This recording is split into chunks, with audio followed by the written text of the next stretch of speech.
একসাথে কয়েকশো গরুর পায়াকে একটা স্বয়ংক্রিয় ক্র্যাশিং মেশিনের মাধ্যমে ক্র্যাশ করে টুকরো টুকরো করে বিশাল এক দানবীয় ছাঁকনির মধ্যে ফেলে দেওয়া হয়। প্রিয় দর্শক, কোরিয়ান রামেন তৈরি করার ফ্যাক্টরিতে গেলে আপনি প্রতিটা ধাপে ধাপে অবাক হবেন।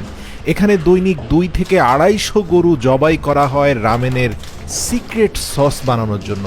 তো রামেনের সুস্বাদু সিক্রেট সস বানানোর জন্য ক্র্যাশ করা গরুর নলাগুলোকে 25 থেকে 30 টন ধারণ ক্ষমতা সম্পন্ন একটি ছাঁকনির উপরে স্বয়ংক্রিয় ক্রেনের সাহায্যে সেটাকে একটা বড় প্রেসার কুকারের ভিতরে স্থাপন করা হয়। এরপরে প্রয়োজনীয় পানি দিয়ে প্রেসার কুকারের দানবীয় ঢাকনাটাকে আটকে দিয়ে দীর্ঘ 20 ঘন্টা ধরে এই পায়াগুলোকে জাল দেওয়া হয়।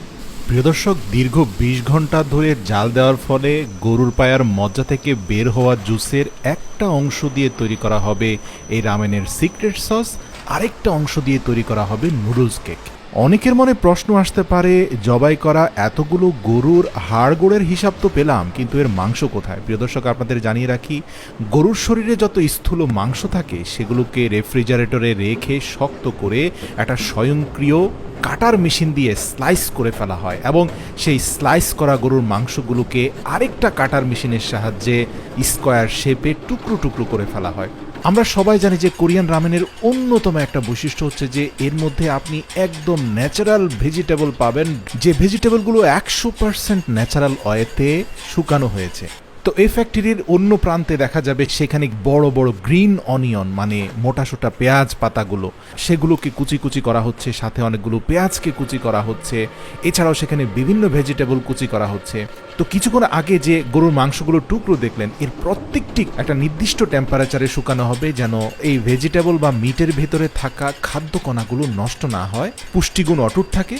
তো ড্রাই ভেজিটেবল এবং মিট সেকশন এই কাজটা করতে করতে আমরা বিশাল ফ্যাক্টরির অপর প্রান্তে দেখতে পাই যে দীর্ঘ 20 ঘন্টা পরে গরুর মজ্জা থেকে বের হওয়া জুসগুলোর সাথে বিভিন্ন সিক্রেট মশলা যুক্ত করে সেখানে সিক্রেট রামেন সস তৈরি হচ্ছে এবং সেটা স্বয়ংক্রিয় প্যাকেটে 20 গ্রাম করে প্যাকেট হয়ে যাচ্ছে। প্রিয় দর্শক, গরুর মজ্জা থেকে বের হওয়া জুসের আরেকটা অংশ কিন্তু রেখে দেওয়া হয়েছে এবং তার সাথে যুক্ত করা হচ্ছে প্রয়োজনীয় ময়দা এবং আরও বিভিন্ন ধরনের হার্ব। আপনি দেখবেন স্বয়ংক্রিয় মেশিনে যখন সবগুলো উপাদান ব্লেন্ড করা হচ্ছে, গরুর মজ্জার কারণে সেগুলোর রং অনেকটাই হলুদ রং ধারণ করছে। প্রিয় দর্শক, এগুলোই হচ্ছে নুডলস কেক তৈরি করার গুরুত্বপূর্ণ স্যাঁতসেঁতে পাউডার এবং এটা কিন্তু একটা হাই কম্প্রেসিং মেশিনের মাধ্যমে নুডলস কার্পেটে রূপান্তর করা হয়। আপনি দেখতে পাবেন যে এই কার্পেট স্বয়ংক্রিয় মেশিনের মাধ্যমে সামনে অগ্রসর হয়ে নুডলস কেকের রূপান্তর হচ্ছে এবং সেটা ড্রাই হওয়ার পরে পূর্ণাঙ্গ নুডলস কেক হচ্ছে। প্রিয় দর্শক, স্বয়ংক্রিয়ভাবে এগুলোকে এমনভাবে মান নিয়ন্ত্রণ করা হয় যাতে ত্রুটি হওয়ার সম্ভাবনা খুবই কম। তো এখান থেকে কিন্তু প্রত্যেকটা নুডলস কেক ফাইনাল প্যাকেট হওয়ার সময় সেখানে প্রত্যেকটা নুডলস কেকের সাথে একটি করে সিক্রেট সস এবং এক প্যাকেট করে ড্রাই ভেজিটেবল দিয়ে দেওয়া হয়। প্রিয় দর্শক, আমরা দেখি যে ঘরে এনে আপনি প্যাকেটটা খোলার পরে উত্তপ্ত গরম পানিতে নুডলস কেক ছেড়ে দেওয়ার পরে আপনি যদি ড্রাই ভেজিটেবলগুলো ছেড়ে দেন, সাথে সিক্রেট সসগুলো দিয়ে দেন, কিছুক্ষণ সিদ্ধ হওয়ার পরে দেখতে পাবেন ড্রাই ভেজিটেবলগুলো অনেকটা পূর্ণাঙ্গ তরতাজা ভেজিটেবলের মতো হয়ে যাচ্ছে। এর কারণ এগুলোর মূল নিউট্রিশন বা খাদ্য গুণাগুণ যেন নষ্ট না হয় সেই জন্য খুব সূক্ষ্ম তাপমাত্রায় এগুলোকে শুকানো হয়েছে যাতে পানিগুলো চলে যায় কিন্তু সবজিতে থাকা নিউট্রিশন রয়ে যায়।